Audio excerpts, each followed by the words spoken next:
Guys, ada isu baru yang diungkapkan langsung oleh Farhad Abbas di salah satu channel YouTube. Di situ dia mengatakan bahwa ada dua pengacara Teh Novi yang datang ke rumah Farhad Abbas dan meminta agar uang donasi tersebut dibagi-bagi. Intinya pengacaranya sana udah datang ke saya mau minta dibagi-bagi uang ini. Saya bilang saya nggak mau, niat saya awal nggak, malah kita ngasih Agus. Kalau lu mau ambil bagian uang ini, inisial G dan inisial PB, mau ambil uang ini, ambil aja. Tapi kalau masyarakat menanyakan uang ini, kita bongkar, kamu yang ambil. Itu aja. Habis itu marah sama saya, makanya diperlambat ini perdamaian. Katanya aku orang kaya, aku punya duit, ini uang kecil, ngapain minta-minta bagi duit? Kan simpel. Mau membantah, ada semua rekamannya. Babak baru kisruh uang donasi dari Agus kembali memasuki babak baru. Kalau memang betul itu terjadi, berarti masalah ini akan semakin runyam. Kata Farhad Abbas, ada dua pengacara Teh Novi, inisial G dan inisial PB. Jadi mereka datang ke Farhad Abbas, dan kata Farhad Abbas, mereka meminta agar uang donasi itu dibagi-bagi. Jadi sebagian untuk Agus dan sebagian lagi untuk kedua pengacara Teh Novi ini. Ini dugaan ya, dugaan disampaikan langsung oleh Farhad Abbas. Ketika mendengarkan permintaan itu, Farhad Abbas menolak. Katanya nggak mau, maunya semua uang itu diserahkan kepada Agus. Mau membantah, saya ada rekamannya. Jadi kata Farhad Abbas, dia punya rekaman. Nah, rekaman ini bisa berupa percakapan atau video gitu ya, bahwa mereka sedang membicarakan soal bagi-bagi uang donasi. Tapi ada salah satu kalimat dari Farhad Abbas yang secara pribadi saya tidak setuju gitu ya, atau kurang setuju ya. Katanya pengobatan dari Agus terlambat karena uang ditahan oleh pihak Teh Novi. Seperti kata pengacara Teh Novi itu Bapak Herwanto, 2 hari setelah uang tersebut dikembalikan ke yayasan, dari pihak Teh Novi itu sudah menghubungi pihak Agus untuk melanjutkan pengobatan. Ayo Gus, kita lanjutkan pengobatan ini. Jadi itu kan niat baik gitu ya, ada inisiatif dari pihak yayasan meminta kepada Agus, ayo berobat, tapi tidak ada respon dari pihak Agus. Jadi pernyataan ini saya kurang setuju ya.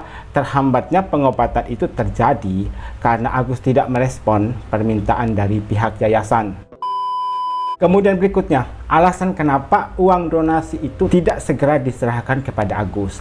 Kalian masih ingat nggak waktu pertemuan Kemensos terakhir, mereka sudah berdamai, sudah mediasi, istilahnya sudah mediasi gitu ya. Dan dari pihak Teh Novi ada niat gitu untuk menyerahkan uang donasi kepada Agus. Tapi dengan syarat itu kan ditentukan oleh Kemensos, hanya khusus untuk pengobatan dan nanti uang tersebut akan diaudit. Kemudian muncul pemain baru kan, yaitu pengacara baru dari Agus, yaitu AL, yang membuat suasana menjadi kisruh. Kemudian yang kedua, kenapa Teh Novi tidak segera menyerahkan uang donasi kepada Agus? Karena dari pihak pengacara donatur sudah terlebih dahulu melaporkan Agus secara pidana dan juga perdata. Nggak mau dong Teh Novi mendahului pengacara donatur, karena para donatur memiliki peranan penting, sangat penting bahkan. Mereka lah yang punya uang itu. Tanpa mereka uang itu nggak ada gitu kan. Jadi Teh Novi nggak mau mendahului pihak pengacara donatur atau para donatur. Jadi ada dua hal itu ya. Mungkin ada hal lain lagi, kalian bisa tambahkan di kolom komentar. Tuduhan dari FA ini salah akan semakin meruncing lagi nih. Kenapa? Dari pihak pengacara Teh Novi yaitu inisial G dan juga PB akan menuntut balik, yaitu pencemaran nama baik. Karena FA menuduh gitu ya kepada G dan PB meminta untuk bagi-bagi uang donasi. Nah, di situ ada narasi setelah lama diam, akhirnya pembela kaum lemah bersuara. Ternyata ada dari pihak pengacara sebelah minta uang donasi itu dibagi. Wow, parah.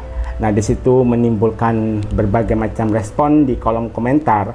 Gue lebih percaya Novi karena dari awal saya ikut podcast di Densu, kepake 200 juta lebih untuk keperluan lain, bukan berobat. Nah, di sini dia menyoroti soal dana yang seharusnya dipergunakan untuk pengobatan, malah terlebih dahulu dipergunakan untuk keperluan lain. Hal itu juga kan yang membuat Teh Novi akhirnya kecewa. Novi yang suka joget di klub malam itu kamu percaya. Nah, ini sudah dibantah, diklarifikasi oleh pemilik klub tersebut. Bahkan DJ yang ada di situ duduk bersama Tenovi juga sudah klarifikasi. Kalau tidak salah, Tenovi itu mendapatkan undangan. Namanya artis atau selebgram, orang terkenal, pasti ada yang diundang gitu ya, karena kebetulan mereka saling kenal. Dan itu kan hanya sekedar foto biasa. Di situ sudah dijelaskan secara lengkap ya. Jadi om-om yang foto dengan Tenovi itu bukan om-om maksudnya yang dibawa oleh Tenovi dari luar, bukan. Tapi pemilik klub. Setelah acara itu berlangsung, kesaksian dari DJ tersebut mengatakan bahwa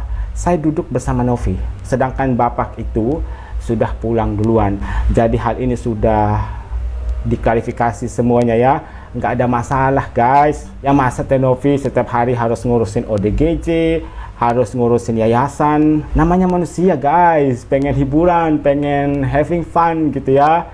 Girls just wanna having fun, kan ada lagu yang seperti itu ya. Setiap orang kan memiliki keinginan gitu ya untuk mengekspresikan jiwa gitu ya. Apalagi Tenovi kan masih muda ya. Karena biasanya ya orang-orang yang tinggal di perkotaan ya, lifestyle-nya itu salah satunya adalah clubbing.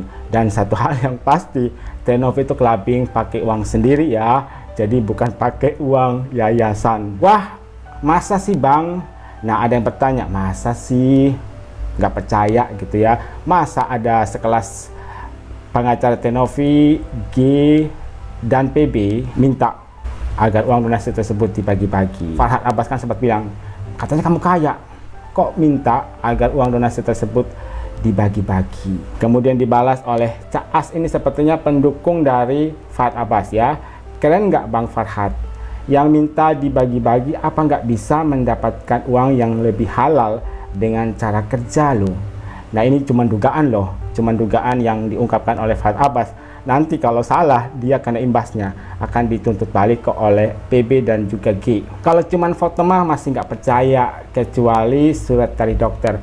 Nah, ini soal foto dari Agus yang terbaru yang dibagikan oleh Farhad Abbas gitu ya, yang mana di situ terlihat jelas bahwa kedua mata dari Agus itu sudah tertutup. Pengacara dari Tenovi, yaitu Bapak George Ekel, menanyakan balik, siapa yang bilang atau siapa yang ngasih tahu duluan bahwa mata dari Agus sudah tertutup rapat? Kemudian kan dibalas oleh pihak wartawan, Farhad Abbas. Lah emang Farhad Abbas profesinya apa? Dokter atau pengacara? Pengacara kan?